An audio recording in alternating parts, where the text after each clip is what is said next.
औज़ुबिल्लाहिमिनश्शैतानिर्रजीम बिस्मिल्लाहिर्रहमानिर्रहीम। मैं कामरान अनवर, हमने मॉडल पेपर 1 का पेपर अपलोड किए थे और बड़ा अच्छा रिस्पांस आया है इंशाअल्लाह कि वो आपके लिए यूज़फुल भी साबित हो। इसी तरह मॉडल पेपर 2 के जितने भी शॉर्ट क्वेश्चन हैं आज हम उनको डिस्कस करेंगे फेडरल बोर्ड के। तो ये मॉडल पेपर निस्बतन 1 के ईजी है, पार्ट 1 A का इंशाअल्लाह। सबसे पहला काम एक तो ये है कि वीडियो लास्ट तक देखनी है और अपना रजिस्टर निकाल के उसके ऊपर प्रैक्टिस करनी है, क्योंकि सिर्फ देखने से कुछ नहीं होता। मैं बहुत ज़्यादा अरसे से एक्सपीरियंस हूँ मैथ का, तो अपने प्रैक्टिस कर लेनी फिर दूसरी बार, और इंशाल्लाह उसके बाद ये आपके लिए बड़ा फ़ायदेमंद होता है। Without wasting time question start करते हैं। पहला क्वेश्चन है, मैंने साइड पे लिखे हुए हैं कि find the conjugate of the following. तो क्वेश्चन नंबर 1 है, टॉपिक को समझना है, find the conjugate of the following. कि हमारे पास एक नंबर है, उसका हम कॉन्जुगेट निकालें। मिसाल के तौर -3 2 + 5 5। ये मॉडल पेपर का क्वेश्चन। तो मैं पहले कॉन्जुगेट को डिस्कस करता है कि कोई भी कम्प्लेक्स नंबर हो तो जब वो स्टैंडर्ड फॉर्म में हो। कम्प्लेक्स नंबर क्या होता है? इस तरह का नंबर जब वो स्टैंडर्ड फॉर्म में, इस तरह मतलब पहले रियल प्लस माइनस बी आउटा हो, तो उसका जो कॉन्जुगेट होता है सिंपली उसका साइन चेंज करना होता है। मिसाल के तौर क्या करते हैं जी, कॉन्जुगेट ए प्लस बी आयोटा, इसको कहते हैं कॉन्जुगेट। तो कॉन्जुगेट में आयोटा वाले का साइन चेंज, तो ये प्लस है तो माइनस बी आयोटा, अगर माइनस हो तो प्लस है। लेकिन शर्त क्या है कि स्टैंडर्ड फॉर्म में। क्या ये स्टैंडर्ड फॉर्म में या नहीं है? तो पहले इसे स्टैंडर्ड फॉर्म में लेके कन्वर्ट करो। तो यहाँ माइनस से मल्टीप्लाई, 3 2 क्या हो जाएगा -6, 5 3 15 आयोटा। अब ये स्टैंडर्ड में आ गया। तो अगर ये z है, इसका कॉन्जुगेट ले रहे हैं -6 और 15 आयोटा, ये हमने इसका कॉन्जुगेट लिया। कॉन्जुगेट का सिंपल मतलब आयोटा वाले का साइन चेंज करना है। तो यहाँ देखो आयोटा वाले का साइन क्या माइनस है, तो क्या देगा 15 आयोटा। ये पहला part and I hope so के क्लियर हो चुका होगा। पार्ट नंबर 2 करेंगे। क्या जी, reduce the following into standard form. यहाँ पे दूसरा पार्ट भी बहुत ईजी है, रिड्यूस 2a + b आयोटा, यानी स्टैंडर्ड फॉर्म में इसे रिड्यूस करना है। हमारे पास एक क्वेश्चन गिवन है, तो क्वेश्चन क्या, 4 + आयोटा और -1 + 3 आयोटा ऊपर बाहर आ गया। अभी हम पहले क्वेश्चन में डिटेल में डिस्कस करें। इसका मतलब होता है कॉन्जुगेट, और कॉन्जुगेट का मतलब क्या होगा? सिंपल साइन चेंज करना है। आयोटा वाले प्लस है तो क्या आ जाएगा, माइनस हो जाएगा। अब यहाँ पे भी साइन चेंज, -1 -3 आयोटा। अब हमने इसको स्टैंडर्ड फॉर्म में लेके आना है, यानी कि मल्टीप्लाई वगैरह नहीं करना है। इसे ख़त्म करके तो हमने इस तरह लेके आना। तो पहला, अब इसको इससे मल्टीप्लाई करो, 4 × -1 -3 आयोटा, फिर माइनस आयोटा को मल्टीप्लाई करो, -1 -3 आयोटा। अब 4 से मल्टीप्लाई करेंगे -4, ठीक है। 4 3 कितना हो जाएगा, -12 आयोटा। माइनस से जब भी मल्टीप्लाई साइन चेंज, तो माइनस अंदर है तो चेंज हो गया plus iota, minus minus +3 basis से मल्टीप्लाई पावर ऐड होता है आयोटा आयोटा आयोटा स्केयर। तो यहाँ पे आएगा -4 माइनस, अब डिफरेंट साइन है, माइनस होगा -11 आयोटा और +3 आयोटा स्केयर किसके बराबर होता है, -1। तो याद रखना है, मैं इधर लिखना भूल गया, iota square should be equal to -1। तो -4 -11 आयोटा -3। अब ये दोनों लाइक टर्म्स है, सॉल्व करेंगे, -7 -11 आयोटा। तो पार्ट 2 हमारे पास कंप्लीट हुआ। अब ये क्वेश्चन नंबर 3 है, ये याद रखोगे, आसान सा क्वेश्चन है, इंपॉर्टेंट भी है। इस तरह का क्वेश्चन आया तो यहाँ पे जो रियल पार्ट्स है, रियल क्या होते हैं, मैं शुरू में बताया नहीं कि जो कम्प्लेक्स नंबर होता है a + b आयोटा, इसमें जो आयोटा के बगैर वाली टर्म, दैट इज का रियल पार्ट। तो रियल को रियल के साथ अगर मैं सिंप्लीफाई कर मिसाल के, तो ये रियल पार्ट x + 3 इकट्ठे कर लिया, प्लस आयोटा बाहर 3 बाहर कर लिया, इधर ऑलरेडी रियल और इमेजिनरी हो गया। तो कंपेयर करो, कंपेयरिंग रियल है इमेजिनरी पर, तो comparing real and imaginary parts. तो रियल पार्ट्स को रियल के साथ, अब यहाँ तक गौर करो, ये रियल पार्ट है, इधर रियल पार्ट दरम्यान में क्या साइन इक्वल, तो x + 3 = 5। तो प्लस का 3 इधर आके -3, तो x = क्या आ गया, 2 आ गया। उसके बाद अब ये गौर करो, आयोटा के साथ, आयोटा 3 आयोटा भी लिख सकते हो, वैसे आयोटा लिखे तो ये आ गया, आयोटा से आयोटा काट गया तो y = 3। तो ये हमारा पार्ट नंबर 3 एंड हुआ। उसके बाद पार्ट नंबर 4 है, मैं यहीं पे नीचे लिख रहा हूँ, part number 4, find the magnitude of complex number, find the magnitude of the following. अब ये टॉपिक थोड़ा सा समझना, मैग्नीट्यूड होता क्या है, क्वेश्चन मेरे पास इसलिए लिखा हुआ, क्वेश्चन कराना तो आसान सा काम है कि जो भी कम्प्लेक्स नंबर हो उसका मैग्नीट्यूड, पहला काम उसे स्टैंडर्ड फॉर्म में लिख लो। जब ये इस तरह की स्टैंडर्ड फॉर्म में यानी सिंप्लीफाइड हो चुका हो तो इसका जो मैग्नीट्यूड होता है वो क्या होता है, रियल का स्क्वायर प्लस इमेजिनरी का स्क्वायर। तो यहाँ पे क्या आ जाएगा, रियल का स्क्वायर प्लस इमेजिनरी का स्क्वायर, तो ए स्क्वायर प्लस बी स्क्वायर। तो यहाँ पे भी सेम इसी तरह हो जाएगा, इसका मैग्नीट्यूड निकालना है, ये जेड है तो अंडर रूट रियल का स्क्वायर प्लस इमेज, आयोटा नहीं लिखना, आयोटा के साथ बता रहा है कि ये इमेजरी का स्क्वायर है। तो यहाँ पे क्या जाएगा, 3 का स्क्वायर 9 प्लस 2 का स्क्वायर 4, तो अंडर रूट 13। तो ये पार्ट नंबर 4 कंप्लीट हो गया। अब यहाँ पे क्वेश्चन नंबर 5 है, फाइंड द एडिटिव इनवर्स। बहुत आसान सा काम है, कम्प्लेक्स नंबर का बेस है, इसका जो असल इंपॉर्टेंट है मल्टीप्लिकेटिव इनवर्स है वो भी मैं साथ कराऊंगा क्योंकि एसएलओ में वो भी आ सकता है।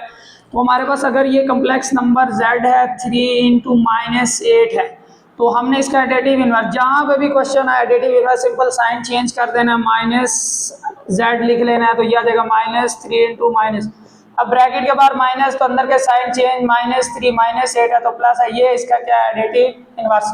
लेकिन अगर फॉर एग्जांपल इसी तरह का क्वेश्चन आ जाए कि इसका मल्टीप्लिकेटिव इनवर्स कैसे निकालना है तो यहाँ पे गौर करो, ये आ जाएगा।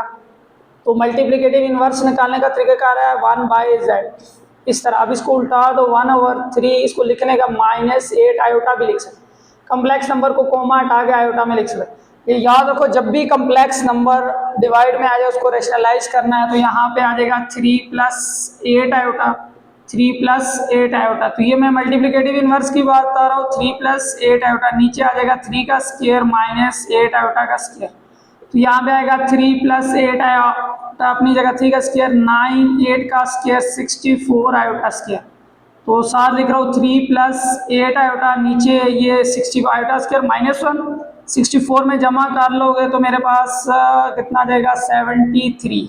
तो ये हमारे पास मल्टीप्लिकेटिव इनवर्स आ गया कम्प्लेक्स। ये आ सकता है पेपर के लिहाज से, इधर तो ये क्वेश्चन है लेकिन मेरे हिसाब से ये इसके आने के चांसेस ज़्यादा हैं। डिफाइन प्रॉपर फ्रैक्शन, जब भी हम पार्शियल फ्रैक्शन को रिजॉल्व करते हैं तो हमारे पास रैशनल फ्रैक्शन होता है जिसको हम लोग इस तरह की फॉर्म में लिख लेते हैं P/X/Q/X, और इसके ऊपर कंडीशन होती है कि Q/X ≠ = 0, दैट इज का रैशनल फ्रिक्शन। अब इस रैशनल फ्रिक्शन के दो पार्ट्स होते हैं हमारे पास, दो टाइप्स होते हैं, पार्ट्स कह दिया। तो कौन कौन सी टाइप्स होती है, एक होता है प्रॉपर फ्रिक्शन और एक होता है इम्प्रॉपर फ्रिक्शन। तो ये याद रखो कि जब भी जो डिग्री ऑफ नोमिनेटर होगी वो छोटी होगी, व्हेन डिग्री ऑफ नोमिनेटर। अब नोमिनेटर क्या होता है, फ्रैक्शन के अंदर ऊपर वाले को क्या कहते हैं, numerator. Degree of numerator is less than degree of denominator, then fraction is called proper fraction, then fraction is called proper fraction. तो यहाँ पे मैं इसकी एग्जांपल बता रहा हूँ, बड़ी आसान सी मैं एग्जांपल, यानी x भी एक फ्रैक्शन पोलिनोमियल है और ये आ गया जी x+1 और x-1। ऊपर डिग्री देखो वेरिएबल की क्या है जी, हमारे पास 1 है, नीचे 1 1 प्रोडक्ट में बेसिस से मल्टीप्लाई ऐड हो जाएगी, स्क्वायर हो जाएगा, यानी इसको इस तरह भी लिख सकते हैं x² - 1। तो यहाँ नोमिनेटर की जो डिग्री है वो क्या है, कम है, डिनोमिनेटर की डिग्री। तो इस तरह की जो फ्रैक्शन होती है दैट इज प्रॉपर फ्रैक्शन। मेरे हिसाब से ये क्लियर हो चुका होगा, ठीक है। नेक्स्ट की तरफ चलते हैं। अब यहाँ पे क्वेश्चन नंबर 7 में दिया हुआ है कि convert the following into proper fraction, कि हमारे पास एक फ्रैक्शन दी हुई है इम्प्रॉपर फ्रैक्शन क्योंकि ऊपर वाले नोमिनेटर की पावर बड़ी है डिनोमिनेटर की पावर से। अब सवाल ये पैदा था कि जो हमारे पास पार्शियल फ्रैक्शन का मेथड है वो हम लोग इम्प्रॉपर फ्रैक्शन पे यूज़ नहीं कर सकते। तो पहला काम इसे प्रॉपर में कन्वर्ट करेंगे। प्रॉपर में कन्वर्ट करने का तरीक़ाकार है, ऊपर वाले को अंदर लिख लो, नीचे वाले को बाहर लिख लो, x² + 1। x के साथ करोगे तो क्या आ जाएगा x³ और x1 x। तो साइन डिवाइड माइनस का प्रोसेस है, साइन चेंज हो गए तो ये आ जाएगा -x। अब ये देखो इसकी डिग्री कम हो चुकी है इससे, तो लिखने का अंदाज वही है, ऊपर वाला आगे, नीचे वाला ऊपर और ये आ जाएगा नीचे। तो अब यहाँ पे ये जो फ्रैक्शन है दैट इज कौन सी फ्रैक्शन है जी, प्रॉपर फ्रैक्शन। तो आई होप सो कि आप लोग को ये क्लियर हो चुका होगा कि किस तरह भी इसके ऊपर पार्शियल फ्रैक्शन वगैरह सॉल्व करनी है। तो नेक्स्ट पार्ट की तरफ चलते हैं।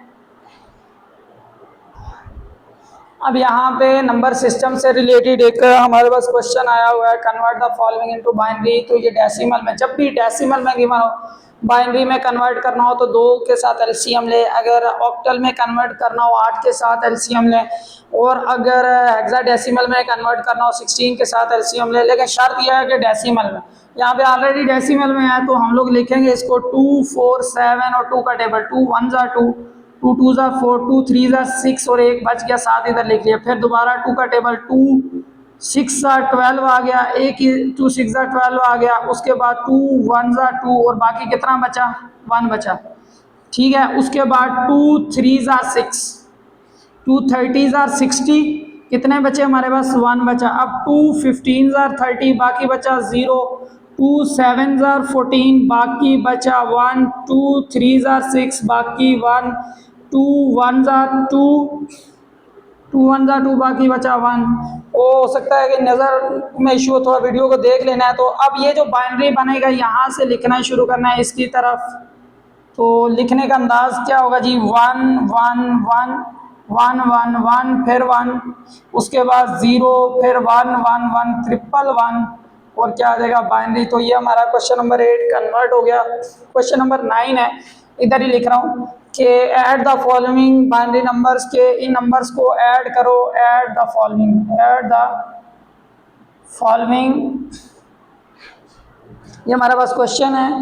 मैं इधर ये पुराने वाला मिटा रहा हूँ, इधर लिख रहा हूँ ताकि नजर आने में इशू ना। इस क्वेश्चन को इस तरफ सॉल्व करेंगे। क्वेश्चन नंबर 9 है हमारे पास 1, बड़ा ही आसान सा क्वेश्चन, 1 0 1 0 अगेन 1 1, बिल्कुल बच्चों वाले क्वेश्चन है ये। 0 1 0 1 और ये प्लस हो गया। अब प्लस में क्या करना है, 1 + 1 कितना हो जाएगा, 2। लेकिन ये याद रखो बाइनरी के अंदर 2 होता ही नहीं है, बाइनरी नंबर सिस्टम से चलता है 0 और 1 के।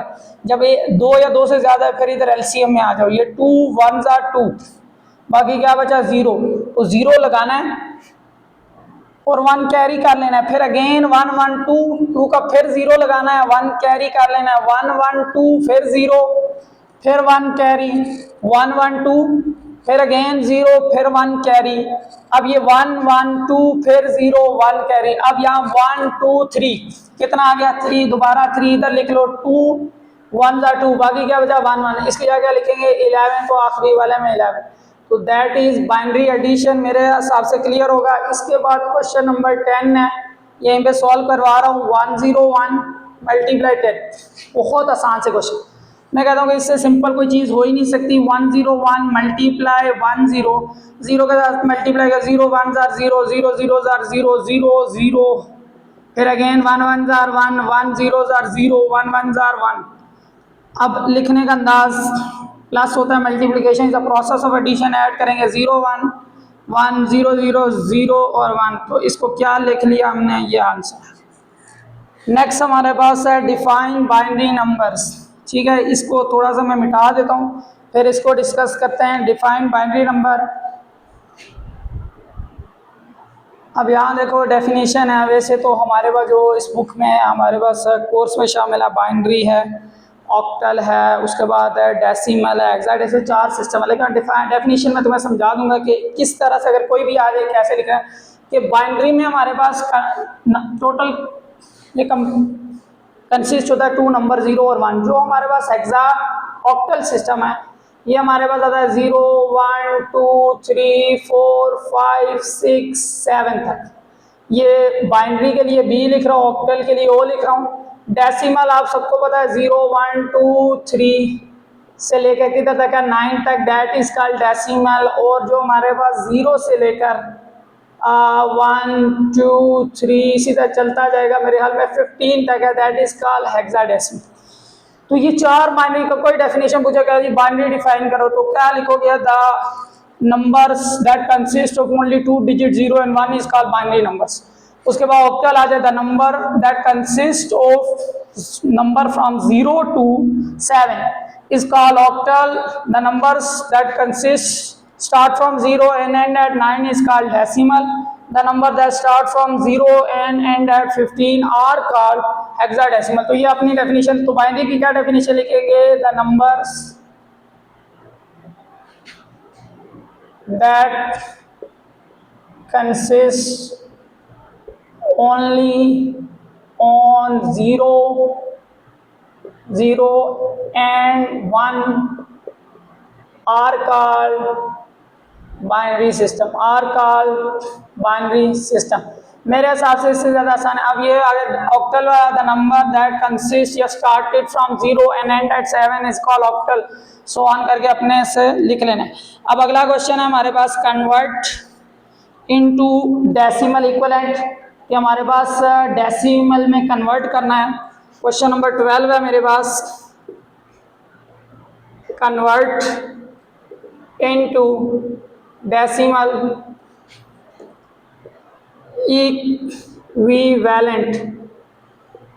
तो हमारे पास डेसिमल इक्विवेलेंट में क्या है? 1432 पावर 8। अब ये ऑक्टल में गिवन है, डेसिमल में करना है। यहाँ देखो बड़ा आसान सा काम है, किस तरह कन्वर्ट करेंगे। मैंने बताया था कि अगर डेसिमल में किसी में जाना हो उससे एलसीएम लो, लेकिन अगर किसी से डेसिमल में जाना हो तो फिर ये मेथड है, पहले नंबर लिखो, मल्टीप्लाई किसकी बेस क्या वो लिखो 8, आगे 1 के बाद नंबर गिनती करो 1 2 3, तो 8 की पावर 3 प्लस 4 नंबर, आगे नंबर गिनती करो क्या आ जाएगा? 8 का स्क्वायर प्लस 3 मल्टीप्लाई 3 के बाद कितने नंबर? 8 की पावर 1 और 2 मल्टीप्लाई 2 के बाद कोई नंबर नहीं, 8 की पावर 0। अब 8 की पावर 3 ये सारा कैलकुलेटर पे लिखना है, मेरे पास अभी नहीं है। वैसे ज़बानी जो जो चल सकता है, जिस तरह 8 की पावर 3 मेरे हिसाब से 64 और 2 समथिंग आएगा, मल्टीप्लाई है 64 प्लस 24 प्लस 2, तो जो ये आएगा कैलकुलेटर पे लिख के तो तुम्हारा आंसर हो जाएगा। आई होप सो कि क्लियर हो गया। क्वेश्चन नंबर 13 है, मैं सवाल लिख रहा हूँ फिर ऊपर से मिटा के लिखूंगा। Define and gate and write symbol and truth table, ये बड़ा इंपॉर्टेंट है। डिफाइन एंड गेट, उसके बाद क्या लिखा हुआ है? राइट सिंबल, राइट सिंबल, बस यहीं तक क्वेश्चन था। अब इसमें मैंने ट्रुथ टेबल खुद ऐड की है, क्योंकि वो आता है राइट या make it's truth table, right it's truth table. ये हमारे पास क्वेश्चन आ गया, बस एक 2 क्वेश्चन पार्ट्स रह गए हैं, कंप्लीट होने वाला है।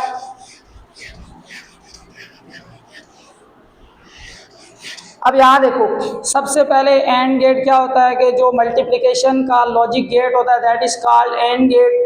द गेट, बड़ी आसान सी डेफिनेशन करूँगा मैं, यहाँ पे बताता हूँ कि कौन कौन से ऑपरेशन है। एंड को डिफाइन करना हो, एसएल लॉज में आर आ सकता है, फिर नॉट आ सकता है, फिर वापस आके आपने कहना कि सर आपने जो कराया वो नहीं है, तो इनमें से आ जाएगा नॉर आ जाएगा और नेंड आ जाएगा। तो हर एक ने समझना है क्लियर कट। अब एंड क्या? What is and gate? The gate which perform and operation is called and gate. The gate which perform or operation is called or gate. The gate which perform not operation is called not gate. Inverter of or is called nor, inverter of and is called nand. मैंने definition सारी बताई, इसको repeat करके लाजमी देखना है। तो सबसे पहले डेफिनेशन कर रहे हैं एंड गेट, इस तरह एडिंग लगानी है पेपर में, एंड गेट। तो डेफिनेशन बड़ी आसान सी है, the gate which perform and operation, and operation या फिर इसका दूसरा नाम मल्टीप्लिकेशन ऑपरेशन, एंड ऑपरेशन या फिर multiplication operation is called and gate. मैंने वो पीछे वाली सारी डिवाइस से करा, the gate which perform or operation या addition operation is called or gate. Not inverter होता है। अब उलट रेसिप्रोकल या उलट of or operation is called nor, and reciprocal या उलट of and operation is called nand. तो अब दूसरा उसने कहा इसका सिंबल ड्रा करो, बड़ा आसान सा सिंबल है। एंड का जो सिंबल होता है वो डी शेप होता है। किस शेप का होता है? D shape. 2 इनपुट्स होते हैं ए और बी। अब मैंने खुद बताया हुआ है कि इसका कौन सा प्रोसेस है जी? मल्टीप्लिकेशन। तो ये हो गया जी मल्टीप्लिकेशन, ये एंड गेट। अब आर का आ जाए पेपर में, ये मैं साथ पे बता रहा हूँ। आर इस तरह की शेप होती है, इसकी भी 2 ऑपरेशन होते हैं। ये इसका symbol x is equal to ये प्लस ऑपरेशन। उसके बाद एंड का आ जाए, ए की इनपुट होता है, ए आगे से आगे और निकलता है, मिसाल के तौर पर इसको x इज इक्वल टू ए बार, यानी कि अगर 0 इनपुट दिया 1, तो इसी तरह नैंड और नॉर के भी हैं, उनको भी चेक कर लेना है। तो अब अगला काम है ट्रुथ टेबल, वेरी इंपॉर्टेंट है। ट्रुथ टेबल कैसे बनाते हैं, हमेशा याद रखो x की वैल्यूज 2 0 और 2 1, ठीक हो गया। अब आगे काम क्या करना है, मल्टीप्लाई करना है। फिर मैंने ए की वैल्यू लिखी, ए की जगह ये लिखो, गलत कर गया था, बी की जगह ये वैल्यू 2 0 2 1 की जगह 0 1 0 1। अब यहाँ पे हम लोग इसको क्या करेंगे, मल्टीप्लाई करेंगे, तो 0 0 0 क्योंकि मल्टीप्लिकेशन 0 1 0 0 1 0 1 1 1, तो ये हमारे पास। इसी तरह आर का बनाओ, इसी तरह नॉट का बनाओ, नॉर का और नैंड का, और अगर ना समझ आए तो मुझे कमेंट्स में मैसेज करो, फिर मैं वीडियो बना दूंगा। तो ये हमारा कंप्लीट हुआ, 2 पार्ट्स रह गए। कंस्ट्रक्ट द लॉजिक डायग्राम, एक ये वाला है और एक सेंटर वगैरह वाला है, मैं इसको मिटाने वाला हूँ।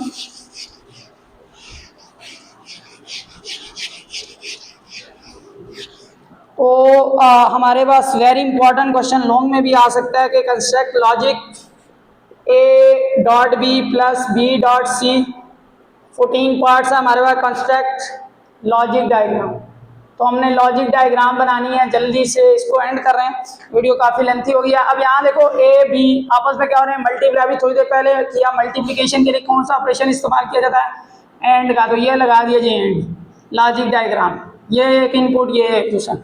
अब दूसरे में बी से एक और शुरू करो, और मल्टीप्लाई सी अब अलग से बनाना क्योंकि सी मौजूद नहीं है, सी बना दे। अब इसके आगे दोबारा क्या लगाना पड़ेगा, डी, वजह दोनों आपस में क्या हो रहे हैं, मल्टीप्लाई। अब जो आंसर इधर से है, इसके आगे आंसर क्या आएगा हमारे पास, ए डॉट बी, और इसके आगे क्या आएगा, बी डॉट सी। अब इन दोनों को अगेन मिलाना है। अब क्यों मिलाना है, ये दोनों आपस में क्या हो रहे हैं, ऐड हो रहे हैं। ऐड के लिए भी मैंने बताया था कौन सा होता है, और ये वाली शेप बनाएंगे, तो यहाँ पे ये आ गया, तो इसके आगे ये लिख देना है A dot B plus B dot C. मेरे हिसाब से ये क्लियर हो जाएगा, इसकी भी तो प्रैक्टिस करो, वेरी इंपॉर्टेंट पार्ट है। यहाँ पे मैंने ये गलत लिखा हुआ है, बी डॉट सी आता है, ठीक हो गया। यहाँ पे ए डॉट बी और बी डॉट सी, और आगे ये लगा के आंसर है। लास्ट पार्ट नंबर 15 आ गया कि हमारे पास 4x square plus 4y square plus 2x plus 4y plus 8 equal to 0। Find centre of circle. ये याद रखो कि जो हमारे पास सर्कल है उसका सेंटर फाइंड करना है, पॉइंट फाइंड करना है। तो ये एक स्टैंडर्ड इक्वेशन के साथ पहले कंपेयर करते हैं। जो जर्नल इक्वेशन ऑफ सर्कल होती है, स्टैंडर्ड क्या आ सकता है, x square plus y square plus 2gx plus 2fy plus c is equal to 0। तो इसमें कंपैरिजन अगर देखा जाए, इधर एक्स स्क्वायर है, इधर तो 4 है, 4 फालतू, पहले 4 को रिमूव करो। 4 को रिमूव करने का तरीका, अगर इधर से भी 4 को डिवाइड 4 को डिवाइड 4 को डिवाइड 4 को डिवाइड 4 को ये खुद करें, जब हम खुद से कुछ करते हैं सबके साथ, तो इधर क्या आएगा, x square plus y square plus ये कटिंग हो जाएगी x/2 प्लस फिर ये कटिंग हो जाएगी y+2 इक्वल टू 0। तो अगर इसको कंपेयर करो 2g और इधर x के साथ 2g, ऊपर x का कुछ ना हो 1/2, तो g is equal to 2 multiply इधर आके डिवाइड 1/4, तो g आ गया। उसके बाद इधर कंपेयर करो 2f, इधर कुछ ना हो क्या होता है 1, तो f इज इक्वल टू 1/2। तो जो सेंटर होता है, सेंटर ऑफ सर्कल, उसका फार्मूला होता है -g और -f। तो यहाँ पे सेंटर के लिए -g -1/4 और -1/2। आई होप सो कि ये सारा कुछ क्लियर हो चुका होगा। तो एक ही रिक्वेस्ट है कि चैनल को सब्सक्राइब करें, और कमेंट्स में जहाँ पे इशू है आपको वीडियो क्वालिटी, क्योंकि मैं खुद नया बना रहा हूँ, कोई ऐसा मेरा थोड़ा कॉन्फिडेंस, सो चीज़ें इशू है, जो आपको नज़र आता है उसे कमेंट में मेंशन करें। इंशाल्लाह लॉन्ग के लिए नेक्स्ट वीडियो बनाएंगे। तब तक अल्लाह हाफिज़।